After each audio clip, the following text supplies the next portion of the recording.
Bismillahirrahmanirrahim. Assalamualaikum warahmatullahi wabarakatuh. Perkenalkan diri, saya Dr. Mawari Edi, Koordinator Substansi Bagian Program dan Informasi Sekretariat Badan BPSDM. Bersama ini kami mempersembahkan video tutorial untuk e-planning, program dalam rangka memudahkan teman-teman untuk melakukan perencanaan anggaran, khususnya belanja modal di lingkungan Badan BPSDM.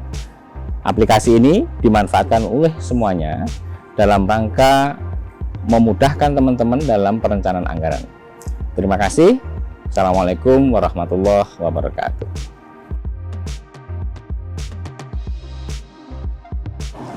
Satu hal yang pertama perlu kami sampaikan kepada teman-teman semua adalah seringkali ada pertanyaan mengapa perlu ada video tutorial ini.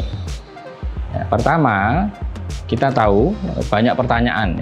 Beberapa waktu yang lalu kita suka melakukan proses sosialisasi dengan teman-teman di Satker, apakah itu balai, apakah itu Poltekkes. Ternyata banyak yang pertanyaan yang sama, banyak pertanyaan yang berulang, dan itu kami berpikir perlu untuk memberikan penjelasan yang bisa diulang-ulang sendiri oleh teman-teman di balai maupun di Satker Pusat maupun di Poltekkes, sehingga teman-teman bisa mereply kembali penjelasan-penjelasan ini dengan mudah, sehingga nanti di dalam video ini akan ada banyak rangkaian kegiatan, akan ada banyak segmen-segmen yang memudahkan teman-teman untuk kembali mempelajari sampai kemudian familiar dengan e-planning.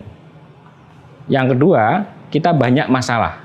Kenapa ada video itu? Kenapa dibuat video? Karena ada banyak masalah yang perlu kami jelaskan secara berurutan.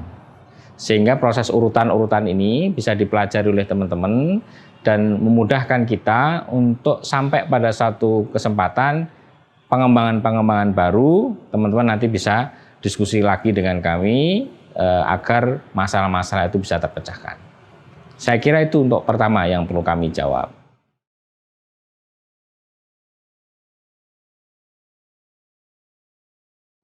Apa itu e-planning?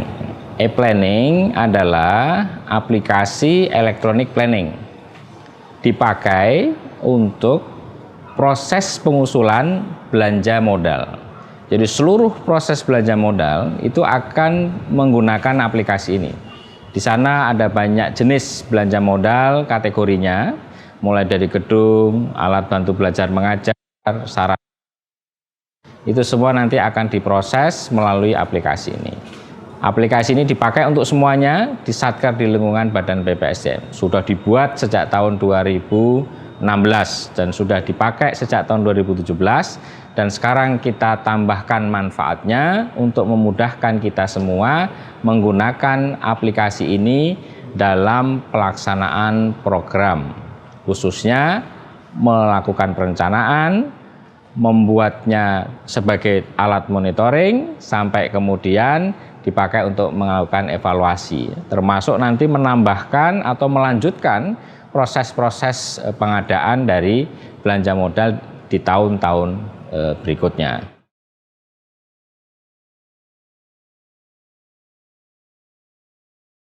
Kenapa perlu ada e-planning? Untuk menyelesaikan itu.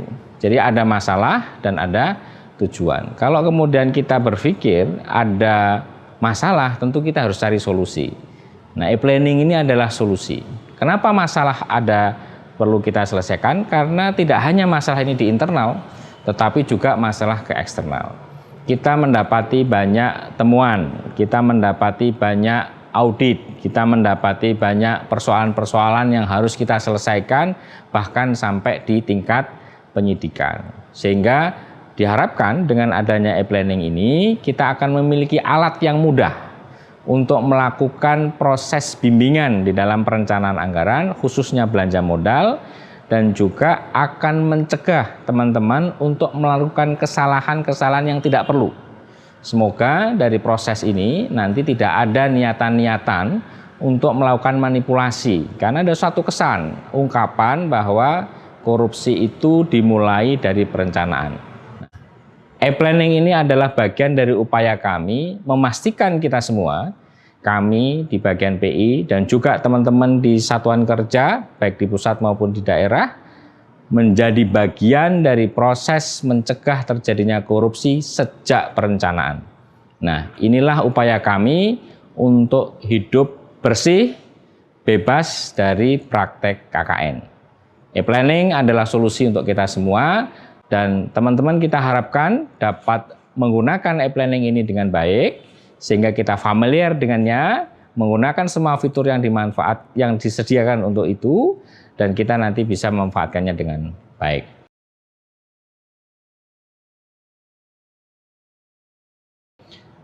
Lantas siapa saja yang pakai e-planning ini? E-planning ini dipakai untuk semua mata rantai proses perencanaan. Yang pertama tentu penggunanya adalah teman-teman yang membutuhkan anggaran. Siapa itu user? Siapakah usernya? Satuan kerja. Saya mencoba untuk membuat contoh ya, karena rantainya paling panjang adalah Poltekkes. Jadi kalau kemudian Poltekkes itu membutuhkan alat bantu belajar mengajar, maka teman-teman yang bekerja di laboratorium praktikum itu diminta untuk mengisi kebutuhannya. Dan proses mengisi kebutuhan itu mesti diawali dengan kondisi ketersediaan alat. Apakah alatnya sudah ada atau belum? Kalau sudah ada, kondisinya bagaimana? Persediaannya sudah ada atau belum? Kalau kemudian sudah ada, sisanya berapa? Dan semua data itu ada di APKAL. Nanti saya jelaskan hubungannya dengan APKAL, tapi sekarang usernya itu mesti juga pelaksana di dalam pemanfaatan alat yang paling rendah, ya, yang paling langsung menggunakan itu. Setelah itu tentu nanti berjenjang kepada prodi, kemudian berjenjang kepada direktorat. Setelah disubmit kepada direktorat, nanti tentu akan dipakai, akan dimonitor sebagai user oleh teman-teman di unit pembina teknis. Berarti di situ ada pusat pendidikan. Setelah itu nanti kita akan sampai pada proses verifikasi yang dilakukan oleh teman-teman di bagian PI. Pada saat teman-teman membutuhkan aplikasi ini atau proses pengusulan ini butuh rekomendasi, maka pihak-pihak yang akan memberikan rekomendasi kita berikan akses. Berarti Biro Umum kita berikan, Pusdatin kita berikan, Itjen kita berikan, bahkan nanti dari bagian umum kepegawaian juga kita berikan. Proses itu digunakan untuk memastikan seluruh pihak yang terkait dengan proses pengadaan modal dapat melakukan monitoring, dapat melakukan pengawasan, dapat melakukan proses perencanaan dengan baik, dan kita saling mendukung. Nah, usernya ini itu adalah semua pihak yang terkait.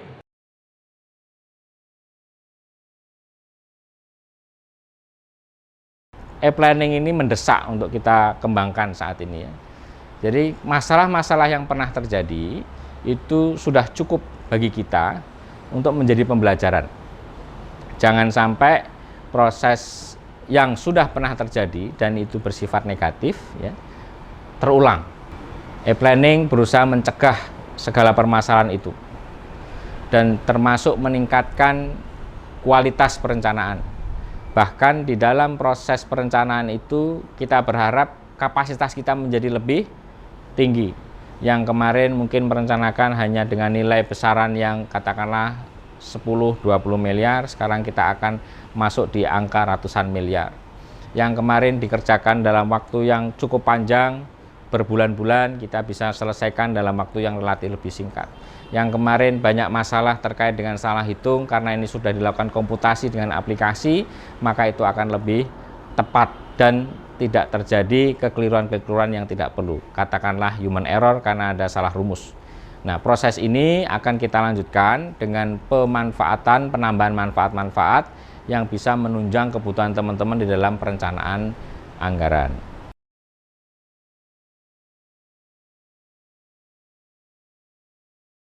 E-planning bermanfaat untuk sekarang dan akan datang. Kalau kita katakan bahwa manfaat untuk sekarang apa? Tentu manfaat untuk teman-teman mengusulkan anggaran. Proses yang saat ini dikerjakan yang akan kemudian dilakukan di tahun yang berikutnya. Sekarang tahun 2021. Adakah gunanya e-planning sekarang? Ya. Kalau kita melakukan proses pengusulan untuk tahun berjalan, lazimnya itu mengalami masalah. Tetapi dengan e-planning kita sudah punya fitur atau fasilitas, kalau kemudian ada ternyata alokasi anggaran yang memungkinkan dengan optimalisasi atau realokasi, maka rencana pengadaan yang semula dilakukan untuk tahun 2022 bisa kita tarik maju. Nah, di situ nanti ada aplikasi, ada manfaat yang bisa digunakan oleh teman-teman. Manfaat sekarang. Yang kedua, merancang untuk usulan anggaran tahun 2022 dan tahun 2023. Bahkan itu sudah bisa kita lakukan. Sebagai contoh, kita sekarang merancang, mencoba untuk menyesuaikan diri dengan peraturan yang ada. Kalau kemarin-kemarin kita mendapati di Poltek atau di Balai pembangunan gedung itu bisa lebih dari 3 tahun, maka aturan yang ada di dalam Permen PU membangun gedung itu selama-lamanya 3 tahun ya. Selambat-lambatnya 3 tahun. Dibuat tahapan sampai 3 tahun. Kalau memang terpaksa kita harus membangun dalam waktu 3 tahun, maka kita harus bisa melakukan pemilahan anggaran, mana yang dialokasikan tahun 2021, mana yang dialokasikan di tahun 2022, mana yang dialokasikan di tahun 2023. Artinya sesungguhnya kita melakukan rencana itu dalam multi years, tetapi konsep multi years ini di dalam proses anggaran ada banyak ketentuannya, sehingga kita mendapati kemudahan yang paling bisa dilakukan adalah melakukan pemilahan alokasi anggaran di tahun yang berbeda. Nah, proses inilah yang akan dibantu dengan adanya aplikasi e-planning. Kita punya tahapan pertama, kita punya tahapan kedua, kita punya tahapan ketiga. Kalau itu kemudian ternyata alokasi anggarannya tersedia, maka itu bisa kita manfaatkan, kita percepat, dan proses e-planning memungkinkan untuk itu. Itu untuk yang sekarang. Nah, untuk yang akan datang dalam artian lebih dari 2-3 tahun, itu lebih kepada manfaat audit. Kalau kita kemudian suatu saat ditanya apakah benar perencanaan ini, orang akan bisa mengaudit dengan mudah dan kita akan bisa menyajikan data perencanaan sebagaimana adanya. Tahapannya seperti apa? Baik nanti oleh BPK, BPKP maupun KPK sekalipun. Yang kedua, bisa untuk evaluasi di internal. Apakah perencanaan kita sudah baik atau belum? Kalau belum baik, kita akan punya catatan-catatan harus kita perbaiki di tahun berikutnya. Yang ketiga, kita juga bisa membuat laporan progres yang lebih mudah, sehingga nanti di dalam pelaksanaannya e-planning akan lebih bermanfaat untuk teman-teman semua. Dan kita nanti tidak akan lupa dengan semua dokumen yang ada, karena di e-planning dimungkinkan untuk menyimpan dokumen-dokumen itu dengan mudah. Kemudian dampak lain yang akan bisa dirasakan di berikutnya adalah menghitung aset. Dampak aset ini penting untuk kita, nah, khususnya nanti teman-teman yang ada di Satker PLU, karena perhitungan-perhitungan itu akan menjadi alat menghitung suksesnya manajemen meningkatkan aset negara. Nah, proses-proses ini yang akan kita lanjutkan terus, sehingga manfaat dari e-planning akan makin baik.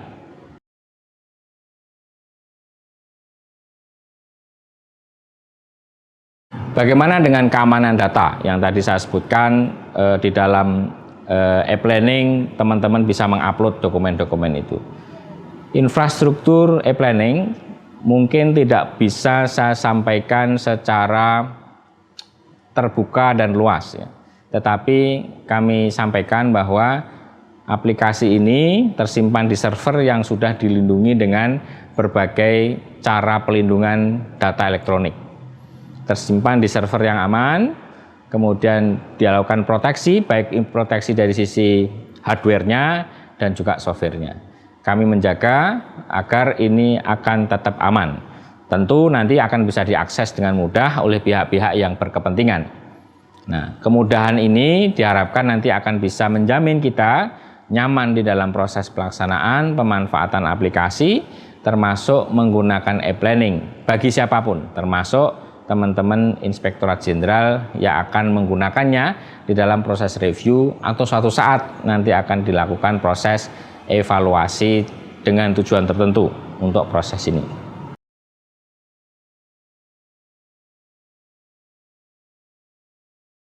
Sekarang hubungan e-planning dan APKAL. Tadi saya sudah sampaikan bahwa e-planning punya kaitan dengan APKAL. Apa APKAL itu? APKAL adalah aplikasi kelengkapan laboratorium yang ada di Pusdik. Pusdik mempunyai APKAL untuk mencatat, untuk menerapkan standar-standar alat laboratorium yang kemudian akan menjadi dasar perhitungan kebutuhan. Manakala ada data, manakala ada alat yang ada di dalam APKAL, maka di e-planning akan ada. Nah, dua aplikasi ini saling terhubung. Teman-teman di Satker, khususnya Poltekkes, pada saat membutuhkan alat tertentu, maka harus melakukan cek apakah di APKAL alat itu ada. Kalau alat itu ada, maka bisa dilakukan secara lebih cepat. Tapi kalau ternyata belum ada, karena ada pengembangan alat laboratorium yang diperlukan, maka teman-teman yang dari Poltek perlu untuk bersurat kepada Kepala Pusat Pendidikan untuk menambahkannya di dalam APKAL itu. Dan aturan itu sudah dijelaskan melalui surat edaran dari Kepala Pusat Pendidikan. Nah, data yang ada di dalam APKAL akan mengalir ke e-planning. Di e-planning akan dilakukan proses komputasi, dan proses komputasi itu kita akan mendapatkan jenis dan volume yang akan bermanfaat untuk menghitung kebutuhan sesungguhnya. Dan kebutuhan itulah yang akan kemudian ditambahkan lagi spesifikasi sesuai dengan kondisi yang ada sekarang dan harga. Disitulah kita nanti akan ketemu nilai berapa uang yang dibutuhkan. Nah, proses ini yang nanti akan dilakukan bersama, diverifikasi oleh Pusdik, diverifikasi oleh Setbadan, dan akan diverifikasi oleh teman-teman yang memang punya tugas untuk melakukan pendampingan dan juga penambahan syarat, dalam hal ini rekomendasi.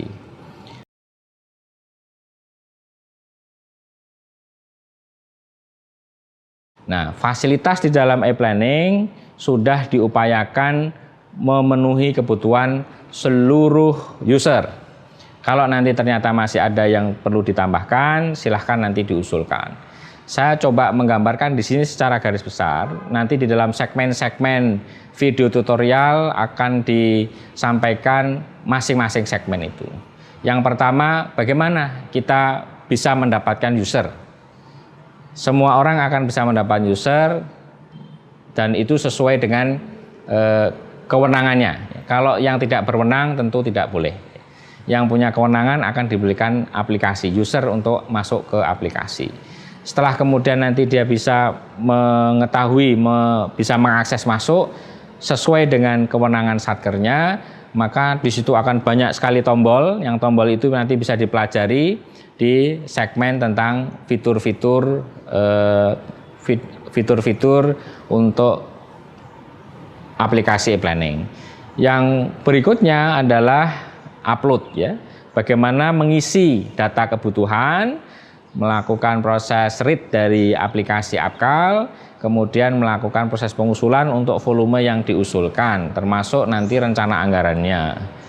Upload TOR, ya, term of reference, upload data dukung, dan lain-lain. Kemudian setelah kemudian itu diselesaikan, diupload dan disubmit, ya, dikirim oleh satkernya, pimpinan satker masuk ke Setban, nanti akan ada proses verifikasi. Kami menyebutnya dengan kata verifikasi, bukan validasi.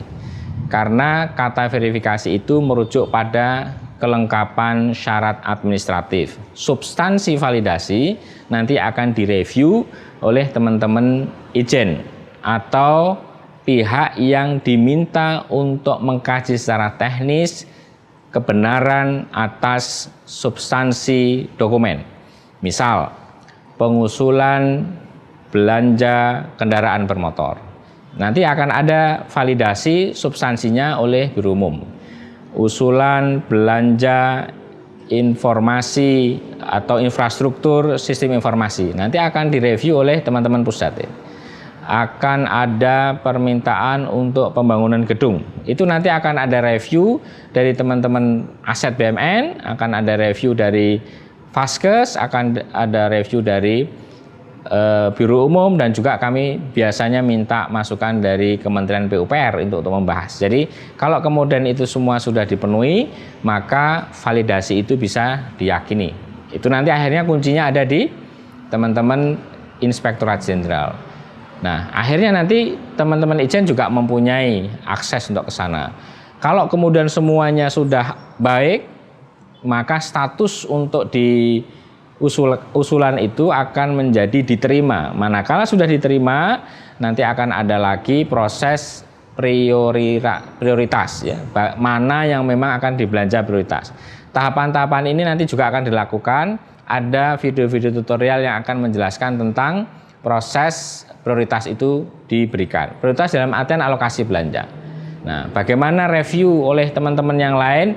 Biasa nanti kami berikan akses, kemudian dari Biro Umum maupun Pusdatin akan meminta penjelasan tambahan, semua data akan diberikan, dan setelah itu semuanya oke, kemudian kita akan memberikan alokasi anggaran. Nah, setelah alokasi anggaran diberikan, mohon jangan dilupakan, pada saat anggaran itu sudah masuk ke dalam DIPA, sudah tertulis di dalam POK, catatkan itu di dalam tagging alokasi. Karena kami akan melakukan monitoring, akan memberikan masukan-masukan, dan juga mengamati proses pergerakan anggaran. Nah, yang selanjutnya adalah proses scoring. Proses scoring ini tidak dilakukan secara manual, tapi dilakukan secara komputasi. Benar bahwa teman-teman diminta untuk melakukan proses tagging dengan menginput. Tetapi proses input itu nanti akan dilakukan proses validasi. Sehingga nanti kita akan memiliki mekanisme triangulasi. Satu pihak dan pihak lain akan terkait dan kita akan mendapatkan informasi yang paling sahih untuk dilakukan proses scoring. Manakala terjadi ketidaksesuaian di dalam skor, maka kita akan minta teman-teman untuk memberikan penjelasan. Nah, satu hal lagi yang nanti aplikasi, fitur, manfaat yang akan nanti bisa dimanfaatkan oleh teman-teman adalah proses migrasi usulan anggaran. Ini bisa maju, bisa mundur. Misalkan tahun 2020 belanjanya tidak terbeli karena anggaran tidak cukup. Maka yang pernah diusulkan di tahun 2020 akan kita bisa copy ya di tahun 2021. Atau kalau kemudian sesuai dengan rencana, ternyata kita berharap usulan itu akan bisa kita selesaikan di tahun 2022. Qadarullah, anggaran memungkinkan karena optimalisasi anggaran, maka usulan di tahun 2022 akan kita tarik maju masuk di tahun 2021. Mungkinkah itu? Mungkin. Proses ini memerlukan kerjasama semua pihak. Kami membutuhkan usulan perencanaan yang jujur, lengkap, dan progresif. Dalam artian progresif adalah sudah terfikir apa yang akan direncanakan di 5 tahun yang akan datang. Bukan berpikir untuk saat ini saja, tapi berpikir untuk 3-5 tahun yang akan datang. Makanya khusus untuk teman-teman UPT, baik itu balai maupun Poltekkes, berpikirlah ke depan 3-5 tahun, karena aplikasi e-planning sudah memungkinkan untuk mencatat semua mimpi-mimpi itu, rancangan-rancangan itu, sehingga nanti akan kita bisa pastikan milestone itu, tahapan-tahapan itu akan bisa kita penuhi. Kalau bisa kita kerjakan sekarang, kenapa harus besok? Kalau kita bisa selesaikan sekarang, kenapa harus nanti? Nah, proses ini yang akan kita lakukan, dan ini akan memungkinkan kita untuk bisa berkembang lebih cepat. Karena anggaran sekarang ada kemungkinan untuk dilakukan proses-proses yang memudahkan untuk dicapai tujuannya. Lantas, apakah nanti akan berkembang lagi? Video tutorial ini akan bertambah lagi? Jawabannya ya. Karena apa yang kita pikirkan sekarang, kita sudah berpikir ini sempurna. Paling tidak untuk sekarang. Tetapi bisa jadi nanti akan ada permintaan teman-teman, Pak, ini nanti tambah fitur A, Pak, ini tambah fitur B, atau ternyata ada bugs, atau kemungkinan ada proses-proses berikutnya yang kita memerlukan perbaikan-perbaikan. Nah, itu akan terus kita lakukan. Yang paling dekat sekarang kita lagi siapkan adalah bagaimana seluruh proses belanja modal ini bisa tersambung dengan monitoring proses pengadaan dan aset. Sehingga nanti di aplikasi e-planning akan kita tambahkan atau lengkapi fitur laporan ekspor untuk kemudahan teman-teman melaporkan substansi informasi yang ada di dalam kontrak untuk kemudian bisa dikaitkan dengan seluruh pengadaan yang sudah diusulkan, sehingga kita nanti akan bisa mendapatkan laporan. Sekarang kondisi pandemi, kita diminta untuk berkontribusi di dalam proses membangkitkan ekonomi nasional, dan belanja modal menjadi salah satu cara untuk menggerakkan kembali ekonomi kita. Maka akan menjadi perhatian bagi kita semua, e-planning ikut berkontribusi di dalam memberikan informasi kepada pimpinan bahwa kita sudah bekerja dengan maksimal, menggunakan anggaran rakyat, duit rakyat ini dengan baik, efektif, efisien, dan berdampak untuk pembangunan manusia Indonesia. Salam sehat, Indonesia sehat. Terima kasih. Assalamualaikum warahmatullahi wabarakatuh.